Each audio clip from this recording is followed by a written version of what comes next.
আঙ্গুলের মাথা হইলে গিটাই আর প্রত্যেকটা টেংরিতেই ১৫০০। খুব ভালো। এই যে কাকা আমরা এই গাছেও দেখতে পাচ্ছি এই যে এই প্রত্যেকটা গাছই একই রকমের ফল এবং সৌন্দর্য। এগুলো রাজমণি জাতে। আচ্ছা কাকা আপনি একটু যদি বলেন দর্শকদের উদ্দেশ্যে যে এই রাজমণি জাত কি আসলে কি অবস্থা, এটার কি সম্ভাবনা, আপনার ক্ষেত্রে কি কোনো কৃষক দেখতে আসছে? হ্যাঁ হ্যাঁ, অনেকে হ্যাঁ অনেকে দেখতে হয় যে ফল ভালো পাচ্ছে এই জন্য দেখতে আসছে। তো এটা নিয়ে কি বলে মানুষ, এটা কি করবে ভবিষ্যতে এই জাতের সম্ভাবনা কি? হ্যাঁ করবে, অনেকে করবে। হ্যাঁ করবে। তাই মানুষের বলেন আপনার এই জাতের নাম মুখস্থ আছে তো? হ্যাঁ হ্যাঁ। কি বলেন মানুষ আসলে কি বলেন? রাজমণি আর ওকে ৭৭৭ আর হইলে মহাবীর।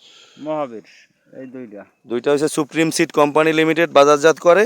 হ্যাঁ সুপ্রিম সিড কোম্পানির বাজারজাত কিন্তু ভ্যারাইটি হচ্ছে রাজমণি আর মহাবীর। আর আরাফাত এগ্রো বিজনেসে রয়েছে ওকে ৭৭৭।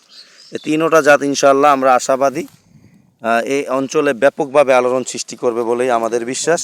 এই যে আমরা যত জায়গায় যাচ্ছি